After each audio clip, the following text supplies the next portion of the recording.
வணக்கம். தாய்நாடு செய்திகளுடன் நான் நிரோஷன். நாடாளுமன்ற உறுப்பினர் அர்ஜுனா ராமநாதன் ஐக்கிய நாடுகள் அமைப்பில் இணை அமர்வுகளில் பங்கேற்றதை அடுத்து தமிழ் தேசிய அரசியல் நீண்ட காலமாக நிலவி வந்த சில உண்மைகள் வெளிச்சத்திற்கு கொண்டு வரப்பட்டுள்ளது. அர்ஜுனா ஐநா அமர்வுகளில் பங்கேற்று உரையாற்றியதோடு மட்டுமல்லாமல் புலம்பெயர் நாடுகளில் சிலர் ஈழத்தில் உள்ள தமிழ் மக்களின் துயரங்களை அரசியல் வியாபாரமாக மாற்றி வரும் நிலைமையினை தோலுரித்து காட்டியுள்ளார்.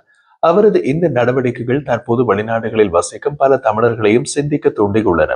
அவரது வெளிப்பாடுகளால் தமிழ் தேசிய அரசியலின் நீண்ட காலமாக மக்கள் நம்பிக்கையை பயன்படுத்தி நியாயம் கோரல் என்ற பெயரில் வெளிநாடுகளில் நிதி திரட்டும் சில அமைப்புகள் மற்றும் நபர்கள் பற்றிய உண்மைகள் மெல்ல மெல்ல வெளிப்படுகின்றன.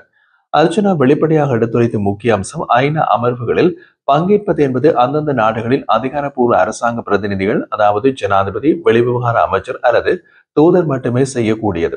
இதற்கு மாறாக இணை அமர்வுகள் என்று ஐநா தலைமையகத்தில் நடைபெறும் பல்வேறு அமைப்புகள், மனித உரிமை குழுக்கள் மற்றும் ஆராய்ச்சி மையங்கள் நடக்கும் கருத்தரங்குகள் ஆகும். இதில் நாடாளுமன்ற உறுப்பினர்கள், சமூக ஆர்வலர்கள் மற்றும் சர்வதேச அமைப்புகள் பங்கேற்கலாம். ஆனால் இதுவரை சில தமிழ் தேசிய அரசியல்வாதிகள் நாங்கள் ஐநாவில் உரையாற்றினோம் என்று கூறி மக்களை தவறாக வழிநடத்தி வந்தனர். உண்மையில் அவர்கள் பங்கேற்றவை இணை அமர்வுகள் மட்டுமே என்று அர்ஜுனா வெளிப்படுத்தியதன் மூலம் இந்த அரசியல் கபடங்கள் வெளிச்சத்திற்கு வந்துள்ளது. அர்ஜுனாவின் வெளிப்பாடுகள் புலம்பெயர் நாடுகளில் வாழும் சில தமிழ் குழுக்களின் நடவடிக்கைகளையும் சுட்டிக்காட்டுகின்றன. ஈழத்தமிழர்களினால் காணாமல் போனவர்கள், நில அபகரிப்பு அல்லது பயங்கரவாத தடைகள் போன்ற உணர்ச்சிமிக்க பிரச்சனைகளை பயன்படுத்தி வெளிநாடுகளில் தமிழர் உரிமை என்ற பெயரில் நிதி திரட்டி அதனை அரசியல் வியாபாரமாக மாற்றியுள்ளனர். இந்த நிகழ்வுகள் மூலம் உண்மையான மனித உரிமை போராட்டத்தை அரசியல் லாபத்திற்காக பயன்படுத்தும் சிலரின் முகத்திரைகள் கிழிக்கப்பட்டுள்ளன. அர்ஜுன ராமநாதனின் ஐநா பங்கேற்பு தமிழ் அரசியலில் ஒரு புதிய வெளிப்பாட்டு திருப்பம் ஏற்படுத்தியுள்ளது. அவர் வெளிப்படுத்திய உண்மைகள் மக்கள் மத்தியில் நீண்ட காலமாக நிலவி வந்து ஐநா பேச்சு என்ற கற்பனை செய்திகளுக்கு முற்றுப்புள்ளி வைத்துள்ளன. இதன் மூலம் எதிர்காலத்திலே சர்வதேச மேடைகளில் ஈழத்தமிழர் பிரச்சனைகள் உண்மை தன்மையுடன் வெளிப்படையாகவும் பொய்யேற்ற முறைகளிலும் எடுத்துரைக்கும் ஒரு புதிய கலாச்சாரம் உருவாகும் என்று பார்க்கப்படுகிறது. அர்ஜுன ராமநாதனின் இந்த நடவடிக்கைகள் ஒரு தனிப்பட்ட விஜயமாக மட்டுமல்லாது தமிழ் அரசியலின் நீண்டகாலமான மாயத்தினை நீக்கும் ஒரு அரசியல் விழிப்புணர்வு முயற்சி என்று பலர் மதிக்கின்றனர். ஐநா மேடைகளில் உரையாற்றியதாக கூறி மக்களை ஏமாற்றியவர்களின் காலம் முடிவடைகின்றது. உண்மையினையும் பொய்யையும் பிரிக்கும் புதிய தருணத்தை இந்த சம்பவம் உருவாக்கி உள்ளது. ஐக்கிய நாடுகளின் இணை அமர்வுகளில் பங்கேற்று சர்வதேச மேடையில் தமிழ் மக்களின் உண்மையான பிரச்சனைகளை எடுத்துரைத்த நாடாளுமன்ற உறுப்பினர் அர்ஜுனா ராமநாதன் தற்போது வடக்கின் எதிர்காலம் குறித்து தன் பார்வையினை தெளிவாக வெளிப்படுத்தியுள்ளார். அவர் குறிப்பாக எதிர்வரும் வடக்கு மாகாண சபை தேர்தலில் வெற்றி பெற்று முதலமைச்சராக வாய்ப்பு கிடைத்தால் வடக்கின் அபிவிருத்திக்காக மிகப்பெரிய மாற்று திட்டங்களை முன்னெடுக்க தீர்மானித்துள்ளதாக தெரிவிக்கிறார். அர்ஜுனா ராமநாதன் தன்னுடைய உரையில் வலியுறுத்திய முக்கியமான செய்தி, முடிந்தவரை எனக்கு வாக்களிக்காதீர்கள், ஆனால் நான் வென்று வந்தால் நிச்சயம் வடக்கே, குறிப்பாக யாழ்ப்பாணத்தை மாற்றுவேன் என்று ஆழமான வாக்குறுதி. அவர் கூறுகையில் வடக்கு மக்களுடைய நம்பிக்கையை மீட்டெடுப்பதற்கான வழி அபிவிருத்தியே, அரசியலால் அல்ல, செயலில் காட்டுவதால் தான் மக்களின் மனதை வெல்ல முடியும். இதன் மூலம் அர்ஜுனா வழக்கமான அரசியல் வாக்குறுதிகளை தாண்டி நேரடி செயல்முறைகள் மற்றும் தொழில்நுட்ப அடிப்படையிலான திட்டங்கள் மூலம் வடக்கு அபிவிருத்தியை நோக்கமாக கொண்டுள்ளார் என்பதும் தெளிவாகின்றது. அர்ஜுனா குறிப்பிட்டது போல யாழ்ப்பாணத்தில் நாளுக்கு நாள் அதிகரித்து வரும் வாகன நெரிசல், போக்குவரத்து ஒழுங்கின்மை மற்றும் விபத்துகள் ஆகியவற்றை வடக்கின் வளர்ச்சிக்கு தடையாக உள்ளது. இதற்கு தீர்வாக அவர் பின்வரும் திட்டங்களை அறிவிக்கின்றார்.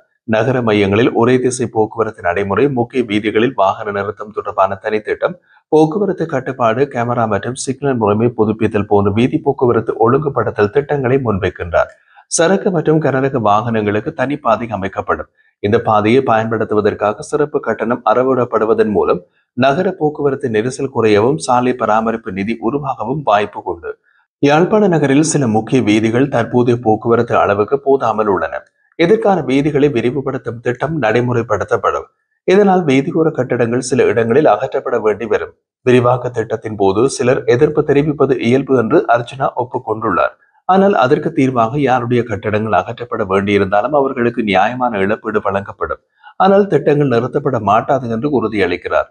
வடக்கின் மையமாக விளங்கும் யாழ்ப்பாணம் நீண்ட காலமாக அரசியல், சமூக மற்றும் பொருளாதார காரணங்களால் அதன் இயல்பான வளர்ச்சியினை இழந்த நகரமாக பார்க்கப்படுகின்றது. ஆனால் அந்த நிலைமையை முறையடிக்க அழகான ஒழுங்குபடுத்தப்பட்ட கலாச்சார அடையாளம் கொண்டு யாழ்ப்பாணத்தை உருவாக்க வேண்டும் என்று புதிய பார்வையுடன் முன்னேறுகின்றார் நாடாளுமன்ற உறுப்பினர் அர்ஜுனா ராமநாதன். அவர் கூறியபடி யாழ்ப்பாண நகரம் வெறும் அபிவிருத்திக்காக அல்ல, அதன் பண்பாட்டையும் அடையாளத்தையும் காக்கும் வகையில் வடிவமைக்கப்பட வேண்டும் என்பதே முக்கிய நோக்கம். யாழ் நகரம் அழகுபடுத்தப்படும், ஆனால் வெறும் கட்டடங்கள், சாலைகள், விளக்குகள் என்பதற்காக அல்ல, யாழ்ப்பாணத்தின் பாரம்பரியம், கலாச்சாரம், கலை, மதம் ஆகியவற்றை பிரதிநிதித்துவப்படுத்தும் வகையில் ஒழுங்கமைக்கப்படும். அதாவது யாழ்ப்பாண நகரத்தை சுற்றுலா பயணிகள் வரும்போது அவர்கள் ஒரு நவீன நகரத்தையும் அதே சமயம் தமிழ் கலாச்சாரத்தின் உயிர்மையினை உணரும் ஒரு இடமாகவும் மாற்றுவதே அவரின் கனவு. அர்ஜுனாவின் திட்டத்தில் யாழ்ப்பாணம் ஒரு புதிய சுற்றுலா தலமாக உருவாகும் வாய்ப்பு உள்ளது.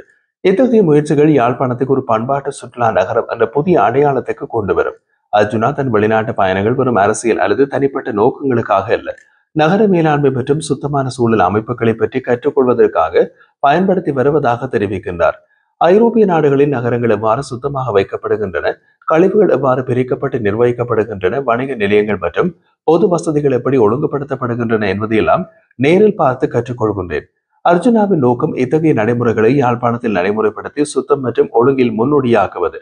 கழிவகற்றல் முறைமை, வணிக நிலையங்களுக்கு ஒரே விதமான விதிமுறைகள், டிஜிட்டல் மேலாண்மை போன்று அவர் சுட்டிக்காட்டும் முக்கியமான விடயங்கள்.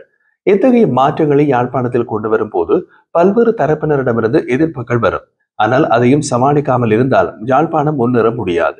அவர் வலியுறுத்துவது மாற்றம் என்றது எப்போதும் எதிர்ப்பை உண்டாக்கும்.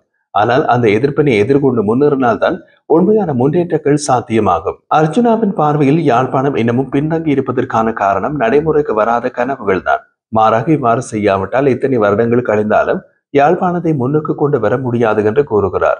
அர்ஜுனா இது ஒரு ஆசை கனவு. மாகாண சபையில் எனக்குரிய அங்கீகாரம் தந்தால் இந்த கனவை நனவாக்குவேன். இல்லாவிட்டால் மீண்டும் அரசியலுக்கு வரமாட்டேன், என் வைத்திய தொழிலுக்கு திரும்புவேன் என்கின்றார். இந்த அறிக்கை அரசியலை தனிப்பட்ட பதவிக்காக அல்ல, பொது நலன் மற்றும் அபிவிருத்திக்காக பயன்படுத்த விரும்பும் ஒரு புதிய தலைமுறை அரசியல்வாதியை பிரதிபலிக்கின்றது. அர்ஜுனா ராமநாதனின் யாழ்ப்பாணத்தின் கனவு பெரும் நகர மேம்பாடு அல்ல, அது பண்பாடு, சுத்தம், தொழில்நுட்பம், சுற்றுலா அனைத்தையும் இணைக்கும் ஒரு முழுமையான முன்னேற்ற சாட்சி. இந்த கனவு நனவாகும் என்றால் அதற்கு தேவைப்படும் முக்கிய அம்சம் ஒன்றுதான், அது மக்களின் ஒத்துழைப்பு. அர்ஜுனா வலியுறுத்துவது போல எதிர்ப்பை விட ஒத்துழைப்பு மேலாக இருந்தால் மட்டுமே யாழ்ப்பாணம் முன்னேறும். அர்ஜுனா ராமநாதனின் இந்த கருத்துக்கள் அவரின் அரசியல் பாதையில் புதிய திசையை வெளிப்படுத்துகின்றன. அரசியல் வாக்குறுதி அல்ல, நிர்வாக மாற்றமே மக்களின் நம்பிக்கைக்கு அடிப்படை. அவரது திட்டங்கள் வடக்கை அரசியல் மையம் அல்லாது அபிவிருத்தி மையம் ஆக்கும் நோக்கத்துடன் வடிவமைக்கப்பட்டுள்ளன.